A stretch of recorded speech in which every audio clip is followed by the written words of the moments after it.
అప్పటి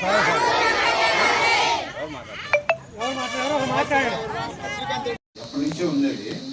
ఇప్పుడు ఏంటంటే మోడల్ స్కూల్ పెట్టారు కదా ఈ మధ్య, అది మాకు దూరం అయిపోతా ఉంది.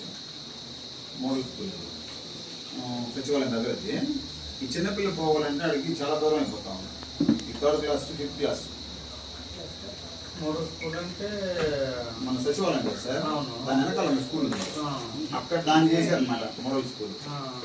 అక్కడికి ఈ పిల్లలు ఆడ పోవాలంటే పేరెంట్ని తీసుకెళ్ళాలా, వాళ్ళేది వాళ్ళు పోలేరు. ఈ మధ్యలో ఈ కుక్కలు ఈ ఇబ్బందులు చాలా ఇబ్బంది పడతారు ఈ మధ్య. అప్పటికి 2 నెలలు ట్రై చేసాం పంపిద్దామని, వీళ్ళు కాలం అక్కడ వీళ్ళు అడ్జస్ట్ కాలేకపోతున్నారు. అందుకని అందరూ ఏంటంటే మాకు దూరం ఉంచండి, మా పిల్లలందరూ అక్కడే జాయిన్ అవుతారు, బయటికి కాన్వెంట్ కూడా పోవడంలా అందరూ అక్కడే జాయిన్ అవుతారు.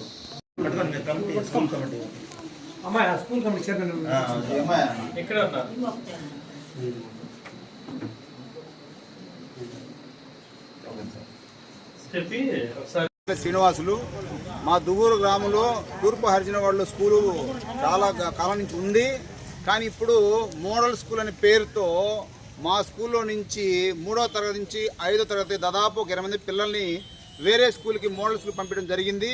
అది మాకు చాలా దూరంగా ఉంది, మా పిల్లలు పోలేరు. వాళ్ళని తీసుకుపోవాలంటే తల్లిదండ్రులు కూలికి వెళ్ళే వాళ్ళు ఉన్నారు, చాలా ఇబ్బందులు పడుతున్నారు. ఇప్పటికి 2 మాసాలు ఎట్లోగలాగా తల్లిదండ్రులు కూలి మానేసి ఆ బడికి తీసుకెళ్ళి అక్కడ చేర్చడం జరిగింది. సాయంత్రం పూట తీసుకురావాలన్నా కానీ చాలా ఇబ్బంది పడుతున్నారు. మధ్యలో కుక్కలు బెడద చాలా ఇబ్బంది జరిగింది ఈ మధ్య. అందుకోసమే అధికారుల దృష్టి తీసుకొచ్చాం.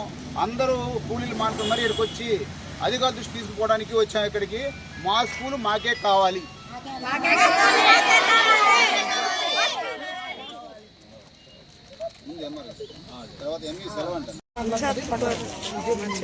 నా పేరు మాషాంతి, తూర్పు హరిజనవాడ, దువ్వూరు. మా స్కూల్ని 3 నుంచి 5 వరకు మోడర్న్ స్కూల్కి వేశారు. పిల్లలు అక్కడ పోవడానికి ఇబ్బంది పడుతున్నారు. ఆ స్కూల్ని 5 దాకా ఇక్కడే పెట్టాలని నేను అందరికీ మనవి చేస్తున్నాను. మా స్కూలే మాకు కావాలి. ఎంఆర్ఓకి లెటర్ ఇచ్చాము, అది అమలు చేయండి.